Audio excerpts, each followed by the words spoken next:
बीरगढ़ राज्य के छोटे से गांव में रतन और बिरजू नाम के दो भाई रहा करते थे। रतन बिरजू का बड़ा भाई था। बिरजू जहां अपने पिता सुखदेव के साथ मेहनत से उनके काम में हाथ बटाता था, तो वही रतन हमेशा घर पर आराम करता रहता। एक दिन सुखदेव रतन से बोला, अरे ओ रतन, अरे भाई अब मैं बूढ़ा हो चुका हूँ। तुम्हारा छोटा भाई तो मेरे साथ खेत में खूब मेहनत करता है, मगर मैं देखता हूँ कि तुम दिन भर घर में आराम करते रहते हो, पड़े रहते हो। अरे क्या है ये? सुनो, कल को तुम्हारा विवाह होगा, तुम्हारी संतान होगी। अरे भाई, अगर तुम मेहनत नहीं करोगे तो फिर अपने परिवार का पेट कैसे भरोगे? अरे क्या होगा पिताजी मेहनत करके? अगर मेरे भाग्य में धन लिखा होगा तो मुझे कहीं से भी प्राप्त हो जाएगा। सब भाग्य का खेल है पिताजी। वरना न जाने कितने लोग ऐसे हैं जो अपना पूरा जीवन मेहनत में गुजार देते हैं, मगर गरीब के गरीब ही रहते हैं।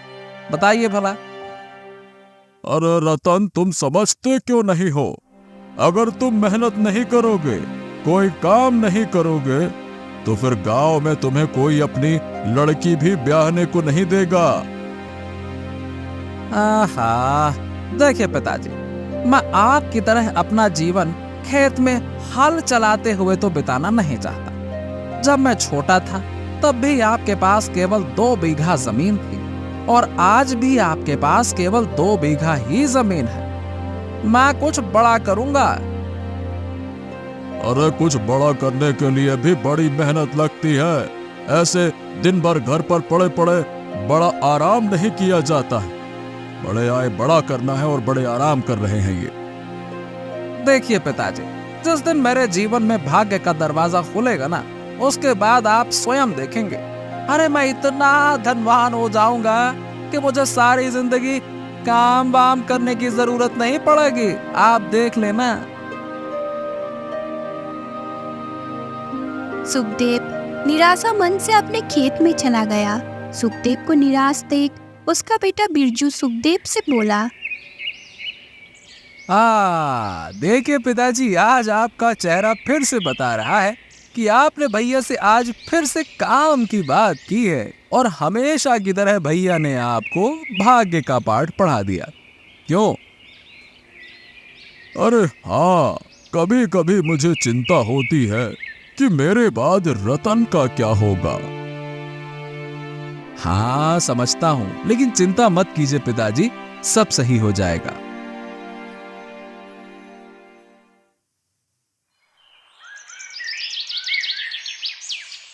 अगले दिन सुखदेव बिरजू के साथ खेत पर जाने की तैयारी कर ही रहा था कि तभी वहां पर गांव का मुखिया आ पहुंचा।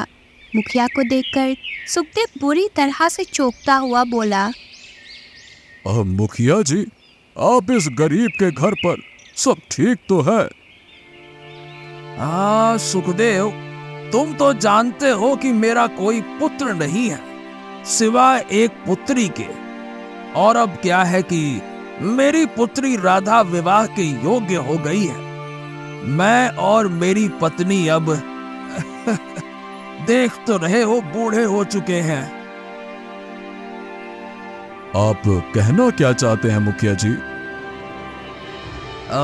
बात यह है कि मुझे तुम्हारा बड़ा पुत्र रतन बहुत ही ज्यादा पसंद है, और राधा भी उसे मन ही मन बहुत पसंद करती है। अब मैं अपनी पुत्री राधा का विवाह तुम्हारे पुत्र से करना चाहता हूँ।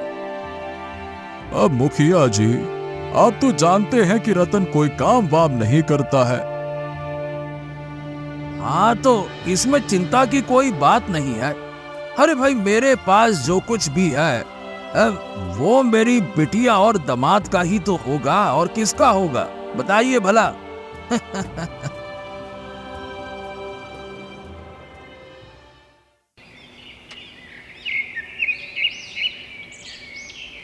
कुछ दिन बाद रतन और राधा का विवाह धूमधाम से संपन्न हो गया।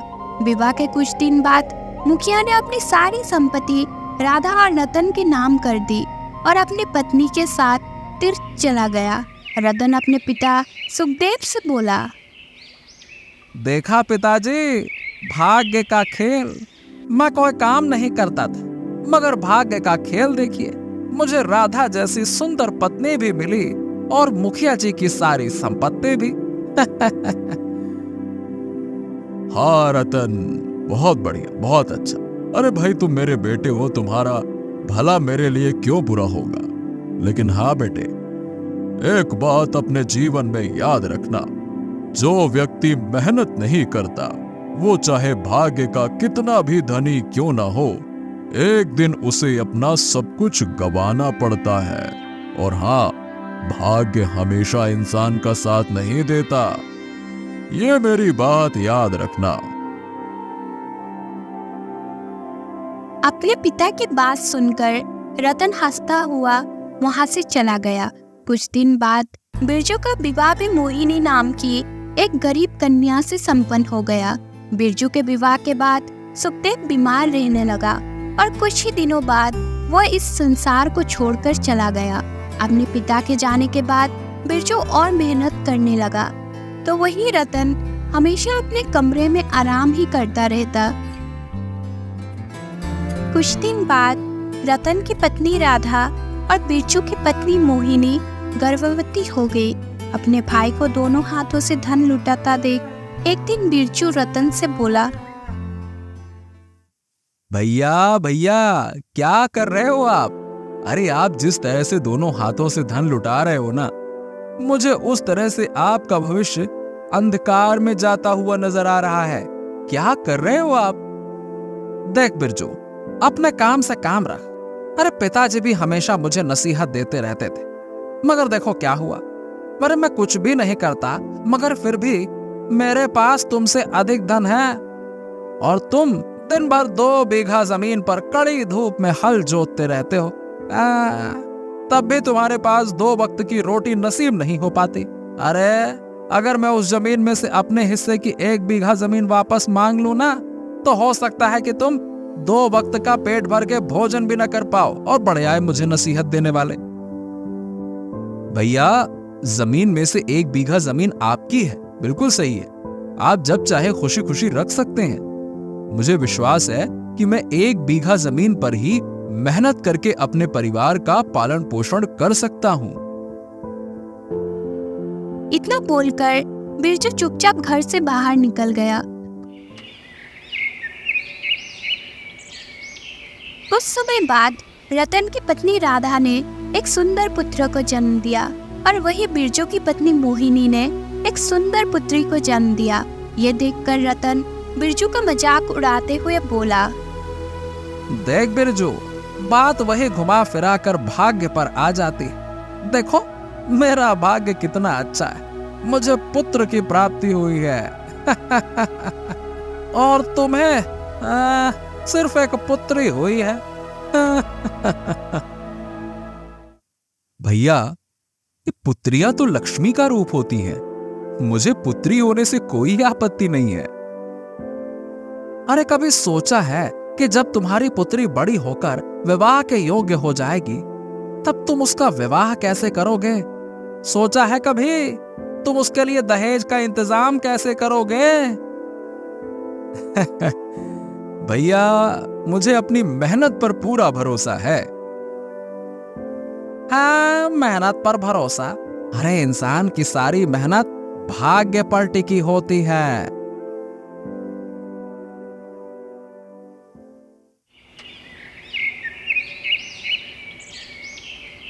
समय ऐसे ही बीतता रहा। कुछ वर्ष बाद बिरजू की पत्नी मोहिनी बिरजू से बोली, हमारी बेटी सुलेखा 5 वर्ष की हो गई है, और आप तो जानते ही है कि बिटिया कितनी जल्दी जवान होती है। तुम कहना क्या चाहती हो मोहिनी? मैं देखती हूँ कि आप अपने खेत में कितनी कड़ी मेहनत करते हैं, और पूरे गांव में सबसे अच्छी फसल भी आपके खेत में ही उगती है। मैं चाहती हूँ कि आप अपनी फसल को गांव के जमींदार को बेचने के बजाय राज्य में क्यों नहीं बेचते। मुझे विश्वास है कि आपकी फसल राज्य में बहुत अच्छे दामों पर बिकेगी। हाँ, तुम बिल्कुल ठीक कहती हो मोहिनी। कुछ दिनों से मेरे मन में भी यही बात चल रही थी।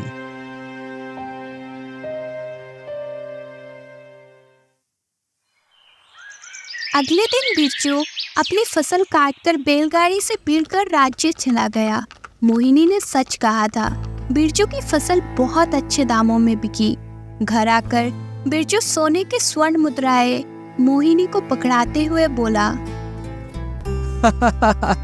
अरे तुमने बिल्कुल सही कहा था मोहिनी। अरे मुझे तो विश्वास ही नहीं हो रहा है कि मेरी फसल राज्य में इतने अच्छे दामों पर बिकी है। हाँ, इतनी स्वर्ण मुद्राएं तो मैं वर्षों में भी नहीं कमा पाता। एक किसान ही बहुत अच्छा और सफल व्यापारी बनता है। अब आप अपनी फसल राज्य में ही जाकर बेचा कीजिए। हाँ, तुम सही कहती हो मोहिनी। अब मैं और ज्यादा मेहनत करूंगा। उस दिन के बाद बिरजू अपने खेत में और कड़ी मेहनत करने लगा। ज्यादा मेहनत करने की वजह से उसके खेत में फसल और अच्छी उगने लगी। बिरजू उस फसल को बीड़कर राज्य में बेचा था। कुछ ही वर्ष में बिरजू के पास 25 बीघा जमीन हो गई। बिरजू की गिनती अब बीड़कर राज्य के अच्छे व्यापारियों में होने लगी।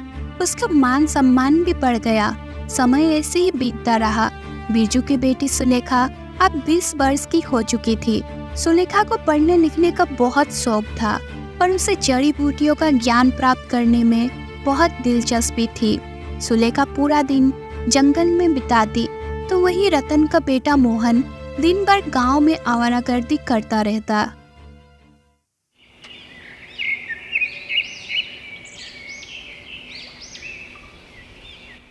सुलेखा बिटिया, अब तुम बड़ी हो गई हो। तुम्हारा जंगल में दिन दिन भर रहना सही नहीं है।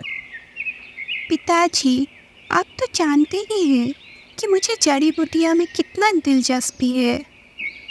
तभी सुलेखा की माँ मोहिनी मुस्कुराते हुए बिरजू से बोली, हमारी बिटिया सही कहती है जी। आप जानते भी हैं, अभी 3 दिन पहले गंगा मौसी की तबीयत कितनी खराब हो गई थी। यहाँ तक कि गांव के सबसे बड़े वैद्यों ने भी अपने हाथ खड़े कर दिए थे। तब हमारी बिटिया सुलेखा जंगल से पता नहीं कौन सी जड़ी बूटी तोड़ कर लाई और जैसे ही उसने वो जड़ी बूटी गंगा मौसी को खिलाई, गंगा मौसी स्वस्थ हो गई। ये देखकर तो वैद्य भी पूरी तरह से आश्चर्य में पड़ गए। कमाल की बात है, हमारी बिटिया इतनी ज्ञानी हो गई और हमें पता भी नहीं चला। तभी वहाँ पर बिरजू का बड़ा भाई रतन आ पहुंचा और बिरजू का मजाक उड़ाते हुए बोला, अरे भैया, अपनी बिटिया को जंगल में जड़ी बूटियों का ज्ञान प्राप्त करवाने की बजाय उसका ध्यान चूल्हा चौका में लगवाओ भाई, क्योंकि विवाह के बाद तो उसे वही करना है ना। ये क्या करवा रहे हो आप? देखिए जेठ जी, मुझे लगता है कि आपको मेरी बिटिया पर ध्यान देने के बजाय आपको अपने बेटे पर ध्यान देना चाहिए, जो दिन भर गांव में आवारागर्दी करता रहता है और कोई ऐसा दिन नहीं जाता जब उसकी शिकायत यहाँ ना आती हो। आहा, अब लड़के तो इस उम्र में आवारागर्दी करते ही हैं। जब मैं अपने बेटे की उम्र का था तब मैं भी यही किया करता था। और मेरे पिता मुझे हमेशा पाठ पढ़ाते रहते थे। लेकिन देखो, बिरजू दिन भर कड़ी धूप में अपना शरीर थकाता है और मैं आराम से अपनी पत्नी के साथ बैठकर बातें करता हूँ, मजे करता हूँ। अगर मेरे पति ने अपना शरीर थकाया है तो उन्होंने बहुत कुछ अपने मेहनत के बलबूते कमाया भी है। पिताजी 2 बीघा जमीन छोड़कर गए थे, मगर आज मेरे पति के पास 25 बीघा जमीन है। हाँ, तुम्हारे पति ने वर्षों मेहनत करके 50 बीघा जमीन खरीदी है। अरे मेरे ससुर ने कुछ ही क्षणों में अपनी 50 बीघा जमीन मेरे नाम कर दी थी, जो कि मेरा पुत्र मोहन की है। तो फिर उसे भला काम धंधा करने की क्या ही आवश्यकता है, हैं? इतना बोलकर रतन वहां से चला गया। रतन के जाते ही मोहिनी अपने पति बिरजू से बोली, सुनिए जी, अब मुझे इस घर में नहीं रहना। जब से मैं इस घर में ब्याह करके आई हूँ तब से मैं देख रही हूँ कि आपका बड़ा भाई आपका मजाक उड़ाने के अलावा और कोई काम नहीं करता। हमने अपने गांव में जो दूसरा घर बनवाया है हम वही जाकर रहेंगे। ठीक है, जैसी तुम्हारी मर्जी। बिरजू अपनी पत्नी और अपनी पुत्री सुलेखा के साथ अपनी मेहनत की कमाई से बनाई हुई दूसरे घर में रहने लगा। कुछ दिन ऐसे ही बीत गए। एक दिन रतन का बेटा मोहन जंगल में ऐसे ही टहल रहा था कि तभी उसकी नजर एक वृक्ष के नीचे रखी हुई एक बहुत बड़ी पोटली पर पड़ी। इस पोटली का कपड़ा तो राजमहल में ही उपयोग होता है। आखिरकार ये पोटली यहाँ क्या कर रही है? मोहन ने जैसे ही पोटली खोली तो उसकी आंखें चुंधिया गई। मोहन ने देखा कि उस पोटली में स्वर्ण मुद्राएं और बेशकीमती हीरे मोती रखे हुए थे। मोहन सोचने लगा कि इसमें तो बहुत सारे स्वर्ण मुद्राएं, हीरे और मोती है। तभी मोहन की नजर कुछ दूर खड़े एक व्यक्ति पर पड़ी। मोहन उस व्यक्ति को पहचानता था। मोहन अपने आप से बोला, ओह, ये तो वीरगढ़ राज्य के महाराज विक्रम का मंत्री चतुर सिंह है। ये यहाँ क्या कर रहा है? मोहन ने देखा कि चतुर सिंह के साथ एक और व्यक्ति खड़ा था और चतुर सिंह उससे आहिस्ता से बातें कर रहा था।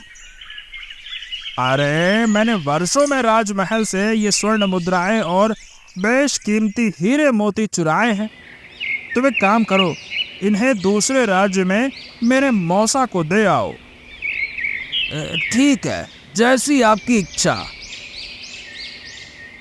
ओह, इसका मतलब ये हुआ कि ये चुराया हुआ खजाना है। हाँ, जब ये चुराया हुआ है तो फिर इस पर तो मेरा भी अधिकार हुआ। इतना कहकर मोहन ने उस पोटली को उठा लिया। अचानक चतुर सिंह की नजर मोहन पर पड़ गई और वह कड़क आवाज में बोला, अपने कदम वहीं पर रोक लो युवक। ये पोटली मेरी है, इसे ले जाने की गलती से भी मत करना। रुक जाओ। ए मूर्ख, मैंने तुम्हारी बातें सुन ली है। ये चुराया हुआ धन है।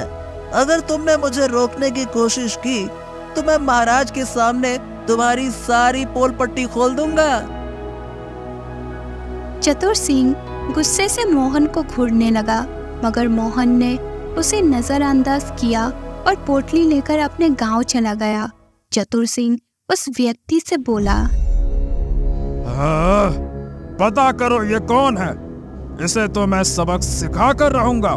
पता करो। इधर मोहन उस पोटली को अपने घर ले आया और उसे खोलकर अपने पिता रतन को दिखाने लगा। हाँ, अरे तुम्हारे पास ये सब कहाँ से आया मोहन? मोहन अपने पिता को सारी घटना बताते हुए बोला, अब आप ही बताइए पिताजी, मैंने सही किया ना?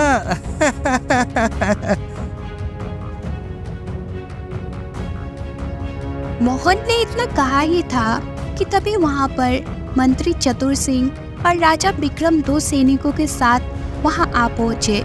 चतुर सिंह राजा विक्रम से बोला, ये देखिए महाराज, आप मुझसे पूछ रहे थे ना कि खजाने की बेशकीमती स्वर्ण मुद्राएं और हीरे मोती किसने चुराए हैं। ये देखिए, चोर आपके सामने खड़ा है और आपके खजाने से चुराया हुआ धन भी सामने पड़ा हुआ है। इस चोर का नाम मोहन है महाराज। सैनिकों, इसे बंदी बनाकर कारागार में डाल दो। ऐसा मत कीजिए महाराज, हमने कोई चोरी नहीं की है। ऐसा मत कीजिए। बकवास बंद करो। जी तो चाहता है कि इसके साथ साथ तुम्हें और तुम्हारी पत्नी को भी कारागार में डलवा दूं। लेकिन तुम दोनों बूढ़े हो चुके हो और मैं नहीं चाहता कि तुम दोनों कारागार में अपना बचा हुआ जीवन बिताओ। अपने बेटे को आखिरी बार देख लो, क्योंकि कुछ दिन बाद इसे राज्य में सरेआम फांसी पर लटका दूंगा। लेकिन हाँ, इसके जुर्म में तुम पति पत्नी बराबर के भागीदार हो। तुम्हें भी सजा मिलेगी और मैं तुम्हारी सारी संपत्ति जब्त करता हूँ और यहाँ तक कि तुम्हारा ये घर भी तुमसे छीनता हूँ मैं। महाराज ऐसा मत कीजिए, ये धन मैंने नहीं चुराया बल्कि मंत्री चतुर सिंह ने चुराया है। मैंने तो इसे जंगल से उठाया था, मैंने कोई चोरी नहीं की महाराज। बकवास बंद कर लड़के, एक तो चोरी करता है ऊपर से झूठ भी बोलता है। सैनिकों, ले जाओ इसे। राजा विक्रम के सैनिकों ने मोहन को गिरफ्तार कर लिया और कारागार में डाल दिया। रतन और उसकी पत्नी की सारी संपत्ति जब्त कर ली गई और उन्हें उनके ही घर से धक्के देकर बाहर निकाल दिया गया। रतन अब सड़क पर आ चुका था। रतन रोते हुए अपने भाई बिरजू के घर पहुंचा और उसे सारी घटना बताने लगा। अब भैया बात ऐसी है कि अगर आप मोहन को बचपन से ही मेहनत करना सिखाते तो आज आपको ये दिन देखना नहीं पड़ता। लेकिन आप ऐसा नहीं कर सकते थे क्योंकि आपने तो अपने जीवन में खुद कभी तो मेहनत की नहीं। आप हमेशा भाग्य के सहारे ही जीते रहे और यही बात आपने अपने बेटे मोहन के दिमाग में भी डाल दी। अब आप क्यों रोते हो भैया? अब जैसा आप कहते हो वैसा ही तो हो रहा है। सब भाग्य का तो खेल है। अरे मुझे तुम्हारी बात समझ में आ गई बिरजू, मुझे बगैर मेहनत किए सब कुछ मिल गया। इसलिए मैंने कभी उसकी कदर नहीं की। अगर मैं अपने बेटे को अच्छे संस्कार देता, उसे तुम्हारी तरह मेहनती बनाता, तो आज मुझे ये दिन नहीं देखना पड़ता।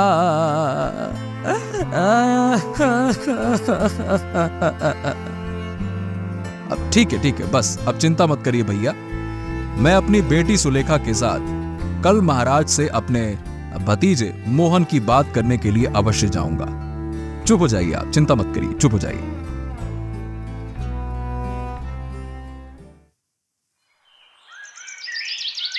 अगले दिन बिरजू अपनी पुत्री सुलेखा के साथ राजमहल पहुंच गया।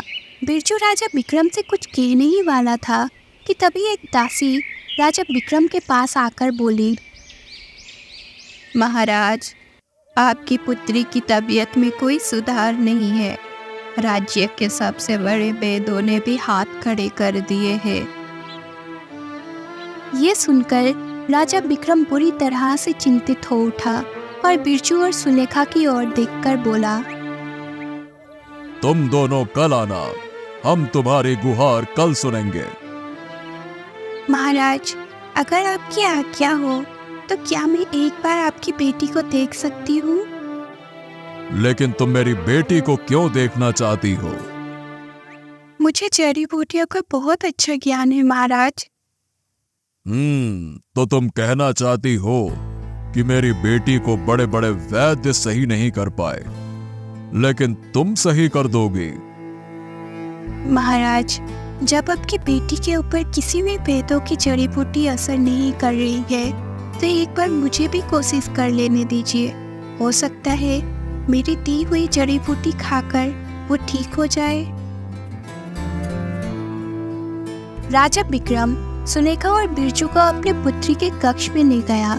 सुलेखा ने देखा कि राजा विक्रम की पुत्री पलंग पर लेटी हुई थी। सुलेखा ने उसका हाथ पकड़कर देखा और कुछ देर बाद राजा विक्रम से बोली, महाराज, मैं अभी आती हूँ। इतना कहकर सुलेखा वहां से चली गई। कुछ देर बाद वो एक जड़ी बूटी लेकर वापस आई। सुलेखा ने जैसे ही जड़ी बूटी राजा विक्रम की पुत्री को खिलाई, उसकी हालत में तुरंत सुधार आ गया। ये देखकर राजा विक्रम की आंखें आश्चर्य से फैल गई। राजा विक्रम ने सुलेखा की ओर देखकर कहा, वाह वाह वाह वाह, तुमने तो कमाल कर दिया। अरे हमारी पुत्री को बड़े बड़े वैद्य सही नहीं कर पाए, लेकिन तुमने उसे ठीक कर दिया। शाबाश। मांगो, क्या मांगती हो, बोलो। महाराज, आपने कुछ दिन पहले जिस मोहन नाम के युवक को बंदी बनाया है वो मेरा भाई है। वो निर्दोष है महाराज। दोषी कोई और नहीं बल्कि आपका मंत्री चतुर सिंह है। एक बार आप उसे अपने तरीके से पूछिए, मुझे विश्वास है कि वो सच्चाई उगल देगा। सुलेखा की बात सुनकर राजा विक्रम गहरी सोच में डूब गया और फिर बोला, ठीक है, जैसा तुम चाहो। राजा विक्रम तुरंत अपने मंत्री चतुर सिंह के पास गया और अपनी तलवार निकालते हुए बोला, सीधी तरह से बता दो, दोषी कौन है, तुम या मोहन? मुझे सच्चाई का पता लग चुका है, लेकिन मैं तुम्हारे मुंह से सुनना चाहता हूं। राजा विक्रम का ये रूप देखकर मंत्री चतुर सिंह डर गया और उसने अपना जुर्म कबूल कर लिया। राजा विक्रम ने मंत्री चतुर सिंह को उसी समय कारागार में डलवा दिया और मोहन को रिहा कर दिया। फिर राजा विक्रम ने बिरजू और सुलेखा को ढेर सारी स्वर्ण मुद्राएं, हीरे और मोती देते हुए कहा, मेरी तरफ से ये तुम दोनों का इनाम है। बिरजू, सुलेखा और मोहन ढेर सारा धन लेकर घर लौट आए। घर पर आने के बाद रतन अपने भाई बिरजू से बोला, हाँ, अब अच्छा लग रहा है। मुझे बहुत अच्छे से समझ में आ गया भैया। पिताजी सही कहा करते थे कि जो व्यक्ति मेहनत नहीं करता वो चाहे भाग्य का कितना भी धनी क्यों ना हो, एक दिन उसे सब कुछ गंवाना पड़ता है। और हाँ, भाग्य हमेशा इंसान का साथ नहीं देता। रतन की बात सुनकर बिरजू मुस्कुराने लगा और उस दिन के बाद रतन सुधर गया।